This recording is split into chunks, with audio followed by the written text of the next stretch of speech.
Creo que ya estamos todos, ¿no? Sí. ¿Qué tal, muchachos? ¿Me escuchan bien? ¿Sí ven las diapos que estoy compartiendo? Sí, acá. Ya, bravas. Entonces vamos a empezar. Bueno, muchachos, ¿qué tal? Buenas noches. Yo soy Carlos Alcalde, quien está a cargo del curso de Cirugía 1, junto con el doctor Orlando Sánchez. Hoy día vamos a ver, no un tema en realidad, sino un conjunto de varios temas que van a ser bastante comunes cuando ustedes pues, estén rotando por ahí en su tópico de cirugía alguna vez, ¿no? Y es lo que corresponde al manejo del paciente en emergencia. Entonces vamos a ver varias cositas hoy día que hay que conocer cuando nosotros estamos frente a un paciente en emergencia. Entonces, dentro de los temas que están consignados en sus sílabos está la parte de heridas y de cicatrización. Entonces, hay que empezar definiendo qué es una herida. Una herida, muchachos, es la solución de continuidad de un tejido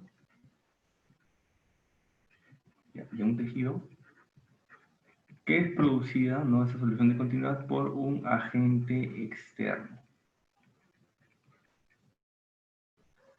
Puede ser un golpe, puede ser una navaja, ¿no? Puede ser un clavo, ¿no? Cualquier cosa que haga que haya una solución de continuidad en cualquier tejido, ¿no? Una bala también, por ejemplo, es una herida, ¿ya? Muy bien. Entonces, para ver qué cosa es la herida, hay que recordar un poquito más, solamente hacia grandes rasgos, las capas de la piel. Entonces sabemos que la piel tenía una epidermis, ¿no? La capa más superficial, luego debajo de la epidermis una dermis y la hipodermis o el tejido celular subcutáneo. Para que haya cicatrización, muchachos, o sea, quede una cicatriz, la herida debe extenderse por lo menos hasta la dermis, ¿ya? Si es que es solamente pielcita, o sea, epidermis, la parte más superficial, no se forma cicatriz. Pero si llega hasta la dermis, por lo menos, ya ahí estamos hablando de un proceso de cicatrización. Entonces, muchachos, como habíamos visto las clases pasadas, pues, ¿no? Acá en este cuadrito tenemos los tipos de herida, ¿no? Según el grado de contaminación. Entonces tenemos, ¿se acuerdan, no? Las heridas limpias, en las cuales no había proceso inflamatorio, infeccioso o no había transgresión de la técnica séptica, ¿no? En cuanto a la realización de la misma herida, ¿no? Por eso decía que era una herida limpia. Entonces, ¿qué ejemplos teníamos? Por ejemplo, las resecciones de lunares, ¿no? Las adenopatías, no ingresábamos en cavidad en ningún momento. Biopsias de piel, todo era pielcita nada más. Y las hernias inguinales también, muchachos. Ya, porque en la hernia inguinal, si bien es cierto, hay manipulación, pues, ¿no? De las asas intestinales para volverlas, ¿no? A su estado original, no se abre en ningún momento, o sea, la cavidad, no es solamente el efecto de pared. Luego habíamos visto también las heridas limpias contaminadas, ¿no? En las cuales ya había, digamos, cierta contaminación, pero una contaminación que estaba contenida, ¿no? Dentro de lo esperado. Pues, ¿qué ejemplos teníamos aquí? ¿No? Colecistectomías, ¿no? Que ya ingresábamos a la cavidad abdominal. ¿Qué otras cosas? Por ejemplo, las prostatectomías, las apendicitis no complicadas, ¿ya? También entran en este en esta clasificación. Y se acuerdan, muchachos, requiere profilaxis. Sí, a partir de las limpias contaminadas, todas requieren profilaxis, ¿no? Vamos acá, las heridas limpias no requieren profilaxis. ¿Ya? Luego habíamos visto también las heridas ya contaminadas, ¿no? En las cuales ya había, digamos, digamos, una mayor perforación de vísceras intestinales, un mayor derramamiento, por así decirlo, del contenido, ¿no? De las vísceras dentro de la cavidad. Y ¿qué ejemplos teníamos acá? Por ejemplo, las colecistectomías, pero por colecitis aguda, ¿no? Ya había un proceso inflamatorio adentro. Y obviamente acá que tenemos, muchachos, las apendicitis también complicadas, ¿no? Las que están gangrenadas, por ejemplo. Mientras que una herida sucia, muchachos, ya estamos hablando de colecciones purulentas, ¿no? O fecaloideas dentro de la cavidad abdominal. Entonces aquí ¿de qué estamos hablando? Perdón, ya de, por ejemplo, abscesos, ¿no? O peritonitis apendicular, cuando el apéndice se perfora, ¿no? Y drena todo el pus dentro de la cavidad abdominal y forma una peritonitis. Y también las, por ejemplo, diverticulitis perforadas, ¿no? Complicadas, diverticulitis complicadas. ¿Por qué? Porque las diverticulitis, ¿no? El colon lo que hace es, puede llenarse de abscesos, y los abscesos pueden romperse y drenar su contenido a la cavidad abdominal, o también puede lesionarse el mismo colon, ¿no? Y drenar el contenido fecaloideo dentro de la cavidad abdominal, ¿ya? Entonces, las heridas sucias ya no requieren profilaxis, sino que cosa, tratamiento. Ya no vas a dar algo para prevenir porque está todo contaminado. A estos pacientes con heridas sucias los vas a tratar, les vas a dar antibiótico terapia, no antibiótico profilaxis. Muy bien, seguimos entonces por aquí. Luego también tenemos que las heridas se pueden clasificar de acuerdo a su grado o a su profundidad, ¿no? Profundidad. Entonces tenemos hasta aquí. Si la lesión daña solamente piel, ¿no? Como estamos viendo en el dibujito, estaremos hablando de una excoriación. Y si, miren muchachos, llega hasta, por ejemplo, ¿no? Acá está el tejido celular subcutáneo, y está hasta la aponeurosis, hablamos de una herida superficial, ¿no? Hasta la aponeurosis. Si ya penetramos un poco más con la herida, ¿no? Y atravesamos la parte muscular y el peritoneo, estamos hablando de una herida profunda. Y si atravesamos el peritoneo, pero todavía no atravesamos vísceras, es una penetrante. Y cuando ya hay perforación visceral, obviamente no hay perforación visceral, y voy a poner acá, vísceras, cuando se perfora una víscera, por ejemplo el intestino puede perforarse, ¿no? Ahí estamos hablando de una herida perforante. Y muchachos, esto es de acuerdo a la profundidad de la lesión, ya del mecanismo de lesión. Muy bien. Me están haciendo preguntas en el chat. Un momentito. A ver. Muy bien, muchachos. Entonces, así como se forman heridas, obviamente nuestro cuerpo va a idear, ¿no? O ha ideado formas de reparar esas heridas. ¿Y cómo se reparan? Mediante el proceso de cicatrización. Y ese proceso está fundamentalmente por 5 fases, que son las que vamos a ver ahora, ¿no? Hay algunos libros que mencionan 3 fases nada más, pero yo estoy considerando 5 y ahorita vamos a ver cuáles son. La primera fase, ¿dónde está? La primera fase, fase 1, es la fase de la respuesta vascular, ¿no? Respuesta vascular y la formación del coágulo. Entonces, ¿a qué me refiero con esto, muchachos? Que cuando nosotros, por ejemplo, tenemos una herida, lo primero que va a pasar, ¿qué cosa es? Es una vasoconstricción para parar el sangrado, ¿no? Y obviamente, después de la vasoconstricción, va a haber una migración plaquetaria para formar el coágulo. Entonces vienen nuestras plaquetas, se ponen acá como PLT, ¿no? Platelets en inglés, y estas acá se van a agregar para formar el coágulo. Eso pasa en un primer momento. Los primeros minutos o segundos después de realizada una herida, los vasitos se contraen para disminuir el sangrado y las plaquetas se agregan para formar un coágulo, ¿no? Y así también contribuir a que el sangrado disminuya. Una vez que ha pasado esta etapa, vamos a la fase de inflamación.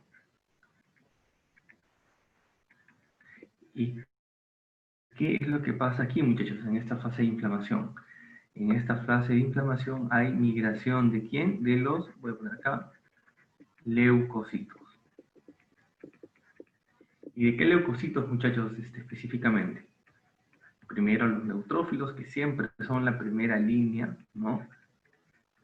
Los neutrófilos y también los, perdón, los macrófagos. ¿Por qué? Porque son justamente los macrófagos quienes se van a encargar de, pues, fagocitar todos los detritus, las impurezas que hay en ese momento en la herida y van a digamos, limpiar la herida, por así decirlo. Luego pasamos a una tercera fase. Y esa fase es la fase de granulación. De granulación, o también se conoce como fase proliferativa.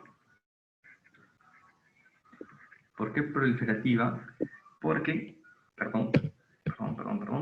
porque va a empezar a proliferar nuevo tejido. Entonces, ¿qué es lo que va a pasar aquí, muchachos? Van a venir los fibroblastos. Los fibroblastos son las células principales en esta etapa, en la etapa de la proliferación. Los fibroblastos, y estos fibroblastos van a empezar a depositar ¿qué cosa? ¿Qué cosas sintetizan los fibroblastos? Colágeno. Pues que cuando tenemos una herida, pues se forma la cicatriz, ¿no? La cicatriz fundamentalmente está hecha de colágeno. ¿Por qué? Porque los fibroblastos vienen y depositan el colágeno para rellenar los espacios, ¿no? Para rellenar los defectos. ¿Y qué otra cosa sucede en esa etapa de proliferación? Hay angiogénesis. Se forman nuevos vasitos. Angiogénesis. Ya está. Y tenemos luego la cuarta fase o el cuarto paso, que es la epitelización. Epitelización. Entonces, aquí, ¿quiénes van a ser los encargados, muchachos? Los queratinocitos, ¿no? Que son las células de nuestra piel, de nuestra epidermis. Entonces, ¿qué pasó? Los queratinocitos, ¿qué van a hacer? Van a proliferar desde los bordes de la herida, ¿no? Entonces, si tenemos una herida casi, ¿no? Acá tenemos este bolito, es el queratinocito, ese es el queratinocito, y van a empezar a proliferar, ¿no? Desde los bordes para empezar también a rellenar el defecto, ¿ya? Con tejido nuevamente. Y por último, muchachos, tenemos la parte final. ¿Qué cosa es? El remodelado, que puede durar hasta meses, ¿no? Y básicamente es esa cicatriz, ¿no? Que en un principio puede quedar un poco elevada, ¿no? Se va poco a poco remodelando hasta que el tejido alcance, lo ideal sería que alcance las funciones estructurales, ¿no? Tanto la estructura, la parte estructural como funcional, ¿no? Queden totalmente subsanadas, ¿no? Y eso se encarga el remodelado, de ir mejorando poco a poco el proceso de cicatrización. ¿Ya? Esas son las 5 fases, muchachos, de la cicatrización. Y vamos a ver aquí abajito, lo último, que son los tipos de cierre de las heridas. Vamos a ver acá los tipos de cierre. ¿A qué me refiero cuando hablo de tipos de cierre? ¿No? Los tipos de cierre pueden ser ¿qué cosas? Pueden ser, perdón, cierre por primera intención, ¿no? Por segunda intención y por tercera intención. Entonces, ¿cuándo hablo yo de un cierre por primera intención? Cuando, por ejemplo, tengo una herida limpia, ¿no? No hay contaminación, y afronto bordes nada más, ¿no? Voy a poner bordes afrontados. Entonces, ¿en qué casos vemos esto? Cuando nosotros, por ejemplo, tenemos un paciente que se ha cortado, por ejemplo, la cabeza, ¿no? Lavamos con agua nada más y afrontamos. Listo. No hay mayor cosa. Ese es un cierre por primera intención. Cuando hablo de un cierre por segunda intención, cuando tengo una herida contaminada, ¿no? Los abscesos, por ejemplo, o aquellas heridas que drenan pus todavía de adentro, herida contaminada, esas no se van a suturar, pues, ¿no? ¿Por qué? Porque obviamente, si yo cierro ese defecto, se va a infectar y se van a formar nuevamente más abscesos y puede complicarse. Entonces, esa herida, vamos a poner entre comillas, ya para que se entienda, cierra sola. Tú la cuidas, la limpias, y poco a poco, ¿no? Por las fases que hemos visto ya del proceso de cicatrización, pues habrá primero formación de su coagulito, luego se inflamarán, migrarán las células leucocitos, empezará a crecer el tejido de granulación, ¿no? Y los queratinocitos en la parte del epitelio empezarán pues a proliferar también para rellenar el defecto y se cerrará la herida. ¿Ya? Eso se hacen heridas contaminadas. Y el cierre por tercera intención, muchachos, es un mix de los dos, ¿no? A veces tenemos heridas muy contaminadas, ¿no? Que las dejamos primero que avancen un poco, ¿no? Entonces voy a poner acá, nos vamos a acordar el cierre por tercera intención porque es un mix entre la primera y la segunda intención. Entonces, ¿qué es lo que pasa aquí? Dejamos, muchachos, que vaya cerrando primero poco a poco, que la herida que estaba contaminada, ¿no? La vayamos limpiando, le podemos dar chance de limpiarla, ¿no? Y una vez que ya estén todos los bordes limpios, suturamos. Y afrontamos los bordes y ayudamos a la cicatrización, ¿ya? Entonces, vamos repasando de nuevo esta parte. El cierre por primera intención, tú lo haces en una herida limpia, ¿no? Viene el paciente con su corte, le echas agüita, ¿no? Por ahí yodopovidona y afrontas los bordes, nada más. La herida contaminada, ¿no? Un cierre por segunda intención, ese no lo vas a afrontar, pues, ¿no? Porque hay mucha contaminación y hay riesgo de que se infecte todo adentro si lo cierras. Entonces, caballero nomás, dejas que cierre solito.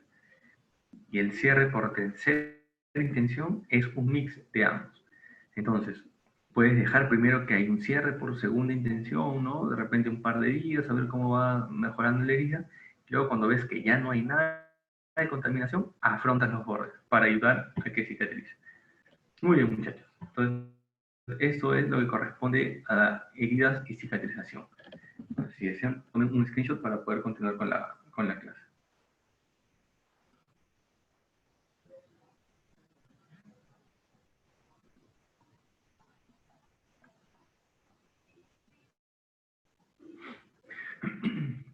Muy bien, muchachos. Entonces vamos a seguir. Muy bien. Y vamos a hablar un poquito ahora de protección antitetánica. ¿Ya? En el Perú, ¿ustedes han llevado pediatría? Todavía no, supongo, ¿no? Creo que recién están entrando a la parte de clínicas. Sí, ¿Ya? todavía no hemos llegado. Ya. Entonces, en el Perú, dentro del esquema de vacunación, ¿no? A todos los niñitos deben colocarle siempre su pentavalente. Entonces, esa pentavalente, dentro de todos los componentes, ¿no? De los que nos protegen, vamos a poner acá, pentavalente son 3 dosis. ¿Ya? La vacuna pentavalente son 3 dosis. A los 2, a los 4, a los 6 meses y luego tiene refuerzo. Entonces, esta vacuna pentavalente ya nos va a proteger, nos va a brindar, dentro de los componentes tiene protección contra el tétanos. Entonces, un niño que haya recibido sus 3 dosis de pentavalente estará protegido ¿hasta cuánto? Hasta más o menos los 4 años. Por eso es que más o menos por esa edad se da un refuerzo.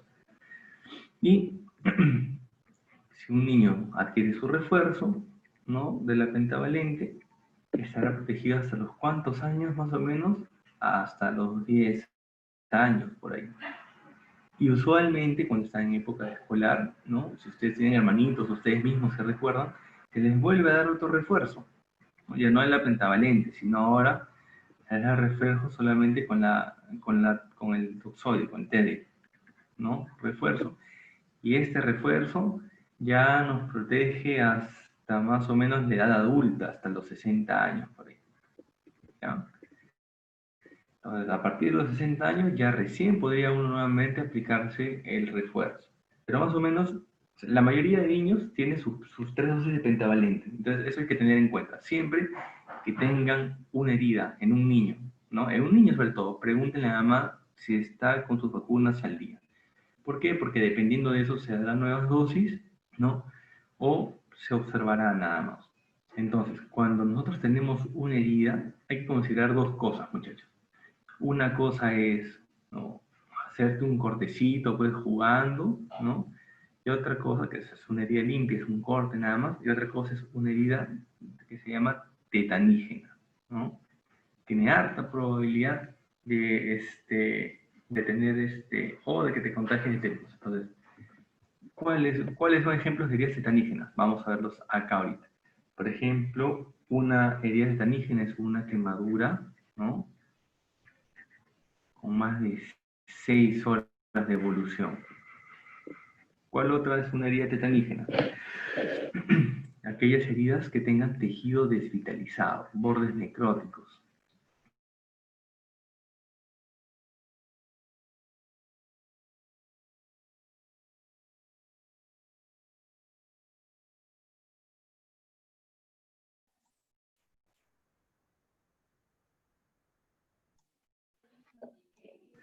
vitalizados. Bueno, Las esporas de este clostridio, ¿sí? no se escuchó, solo escuché quemadura, que tiene una evolución de 6 horas y De luego... 6 horas, ya. Y luego heridas que tengan mucho tejido desvitalizado, por ejemplo, heridas con bordes necróticos. Y heridas que también tengan o hayan tenido contacto con el suelo o con materia fecal, porque como nosotros sabemos, este clostridio, ¿no? El clostridio tetani, puede formar esporas que pueden estar o persistir en el tiempo y también se puede transmitir a través del material, la materia fecal.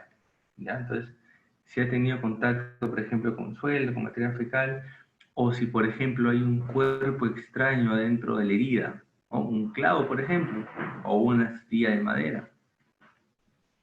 Si hay cuerpos extraños dentro de la herida, las fracturas abiertas y las mordeduras también, muchachos. Todas estas de acá son heridas tetanígenas, entonces hay que tener cuidado, ¿ya? Una herida limpia es cualquiera que no sea estas de acá. Entonces, vamos viendo, muchachos. Si nosotros tenemos un paciente con una herida limpia, preguntamos, ¿no?, por las vacunas. Entonces, vamos a suponer que sea un niño de 6 años, ¿no? Y tú le preguntas, o de 7 años, ya, 7 años. Así como le pasó a mi hermanito una vez. Entonces, fue mi hermanita, ¿no?, al hospital, porque se había caído y una astilla de madera se le metió en la rodilla. Entonces fuimos al hospital por emergencia para ver si es que era necesario pues, colocarle puntos y esas cosas.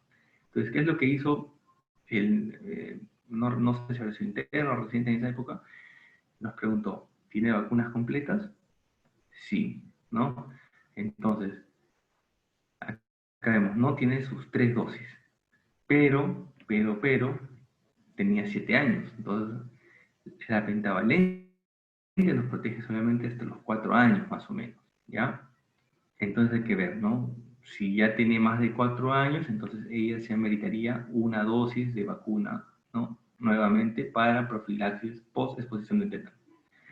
Pero si, por ejemplo, llega alguien que tú no sabes si está vacunado, o que tiene menos de 3 dosis, ¿no? O que tú no sabes, pues, si está vacunado o no, o que no está vacunado, ni hablar. Hay que darle una dosis y completar sus vacunas. Si ya ha recibido sus 3 dosis, ¿no? Y además un refuerzo, dependiendo de cómo, de cuántos años tenga de edad, puede ser no necesaria o se le puede dar una dosis si han pasado más de 10 años desde la última dosis. Y si ya tiene todas sus dosis completas, ¿no? 5 más dosis, ya ni hablar, no se le da. Eso siempre y cuando estemos hablando de una herida limpia. Pero si tenemos una herida tetanígena, ¿no?, que es cualquiera de estas condiciones que les he mencionado hace un ratito, entonces ahí hay 2 opciones, o usar la vacuna o usar la inmunoglobulina, que es ¿dónde está? Aquí está, la inmunoglobulina. Esta es la inmunoglobulina.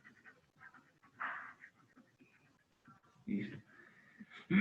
Entonces, acá ¿cómo hacemos?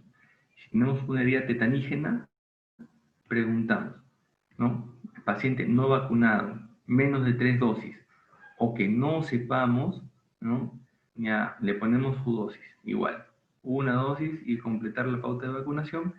Y obviamente, como no sabemos si está protegido, pues, o está muy poco protegido, se le pone también su gamma globulina antitetánica, pero en un lugar diferente al sitio en el donde se le coloca la vacuna antitetánica. ¿Cómo así?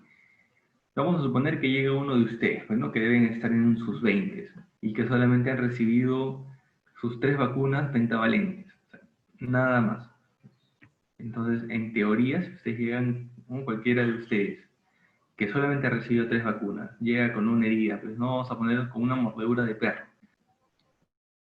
¿Qué le van a hacer? Le van a poner su vacuna en el hombro y en algún otro lado, ¿no? Puede ser en el otro hombro o en la nalga, le van a poner además la inmunoglobulina antitetánica, porque eso les va a brindar protección también, ¿ya?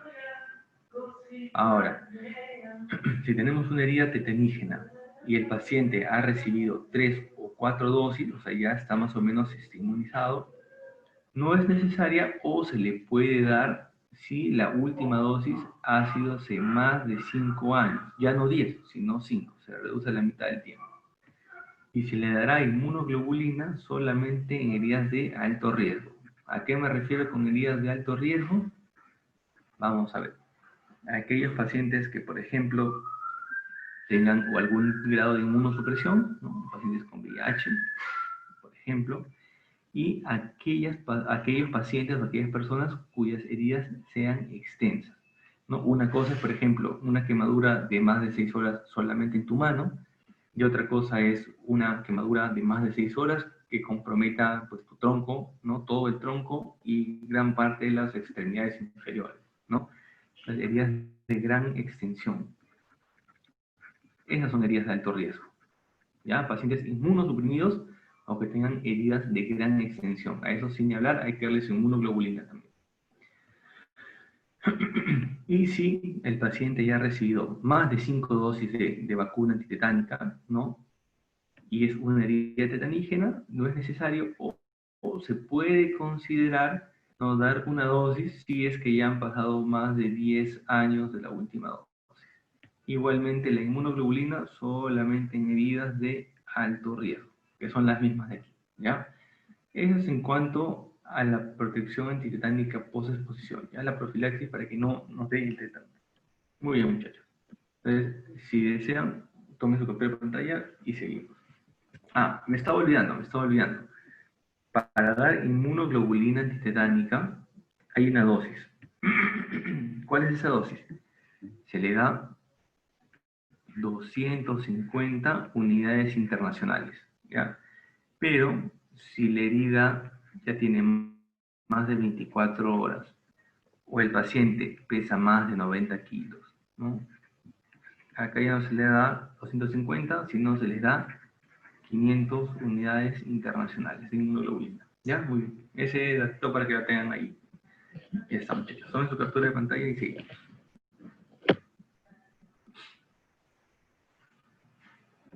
Ya está. Vamos a seguir entonces. Bien, otra de las cosas que ustedes van a ver en la emergencia son los traumatismos maxilofaciales, ¿no? Y si son bien salados, ¿no? Van a ver un paciente que llega así, pues, ¿no? Con una gran pérdida de tejido, ¿no? Y además, obviamente, cuando vea, va a tener gran cantidad de fracturas. Entonces, muchachos, ¿cuáles son las causas de los traumatismos maxilofaciales? La primera, sin dudar a dudas, accidentes de tránsito. Accidentes de tránsito. Ya luego, un segundo lugar, pero mucho más alejado, ¿no? Accidentes comunes, accidentes caseros en casa, ¿no? Accidentes en casa, o también accidentes deportivos, pero mucho más alejados. Los accidentes de tránsito son de lejos la causa más importante de los traumatismos maxilofaciales.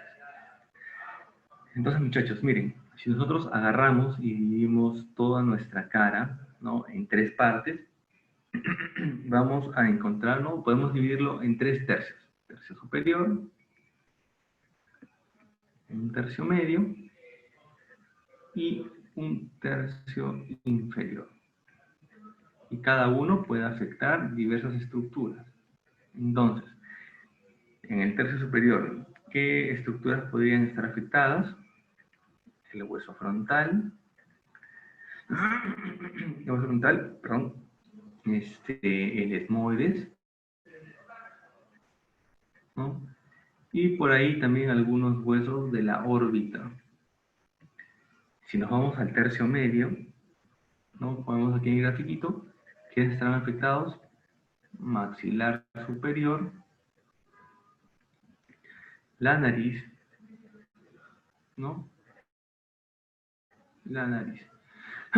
Y si nos vamos, perdón muchachos, si nos vamos a la parte inferior, obviamente la mandíbula, ¿no? O el maxilar inferior es lo mismo, los dientes y la lengua. No, esas son las estructuras que pueden dañarse dependiendo de en dónde sea la lesión. Otro dato, muchachos, importante aquí. ¿Cuál creen ustedes que es el hueso que más se fractura cuando hay un traumatismo maxilofacial?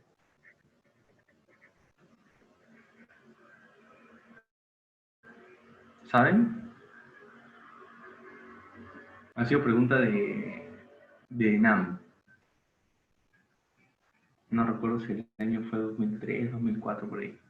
Pero ha venido. ¿Saben cuál es el hueso de la cara que más se fractura?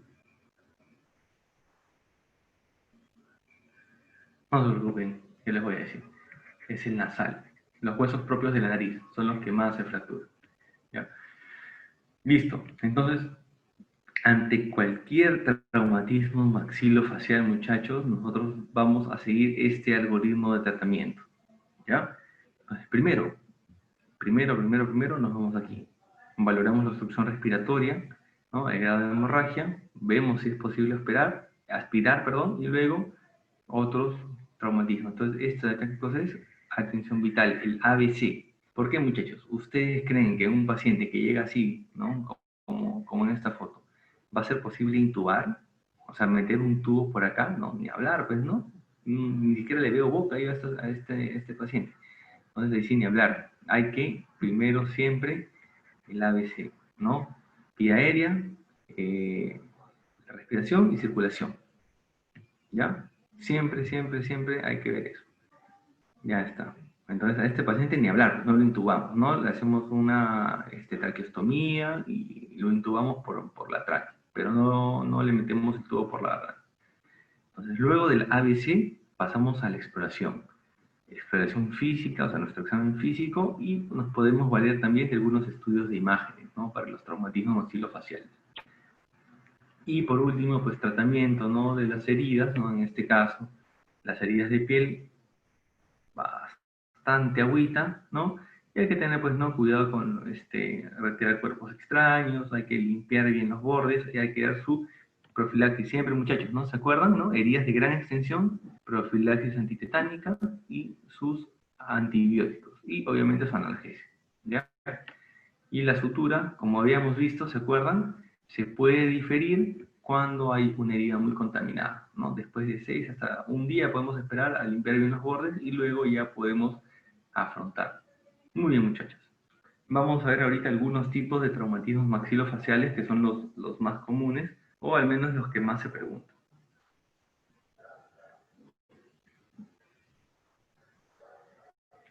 Muy bien, seguimos entonces. Vamos a hablar ahorita de los traumatismos de maxilar superior, muchachos. Cuando hay un traumatismo de maxilar superior, estos se suelen clasificar. Hay una clasificación, ¿no? Que también se ha preguntado, bueno, muy poco, pero se ha preguntado en los exámenes de salud y en NAM, que es la clasificación de Leffort. ¿No? Esto lo van a ver cuando lleven otorrino también. Entonces, hay 3 grados, o 3 tipos. Leffort 1, Leffort 2 y Leffort 3. ¿Cómo nos guiamos? Por el trazo de fractura. El trazo de fractura es este de acá, que está en negrito. ¿Ya? Que yo voy a pintar de rojo ahora. Ven acá, este trazo. Aquí el trazo de la fractura es este de aquí. Estoy pintando con rojo. Y aquí hay una separación, ¿ven? Del cráneo con la cara. Entonces, si hablamos de Leffort 1, estamos hablando de un trazo de fractura. Yo siempre escribo fractura como FX, ¿no? Un trazo de fractura que está sobre los ápices dentarios,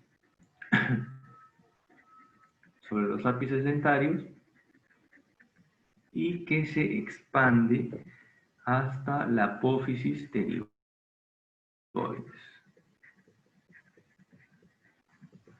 Ese es un Leffort 1. ¿No? Ponemos aquí un tracito, ahí nomás. Listo, no hay mayor cosa. Un Leffort 2, ¿qué cosa es? Un Leffort 2, o también se conoce como fractura piramidal. Y acá, ¿dónde estará o por dónde transcurrirá el trazo de fractura? La raíz nasal, ¿no? La raíz nasal. También habrá compromiso de quién, muchachos, de los huesos lacrimales. Puede haber también compromiso del borde infraorbitario. Borde infraorbitario. Y también, obviamente, pues muchachos, del maxilar superior. Y cuando hablamos de un LEFOR 3, muchachos, estamos hablando de una disyunción, ¿no? Disyunción es separación. Disyunción cráneo-facial. O sea, nuestro cráneo se separa de nuestra cara. ¿Ya? Disyunción cráneo-facial. Y obviamente, esto de aquí pues afecta igual, ¿no? Raíz nasal.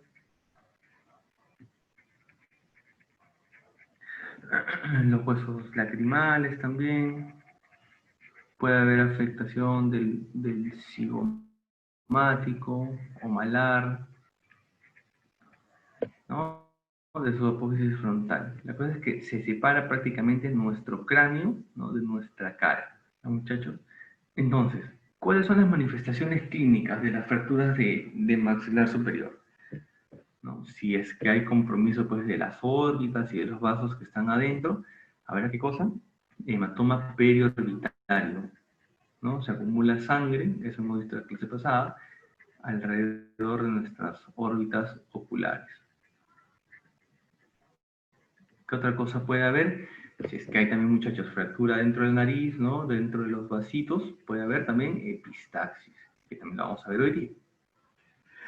¿Qué otra cosa puede haber, muchachos? Miren, imagínense que tenga una fractura LEFOR grado 3, ¿no?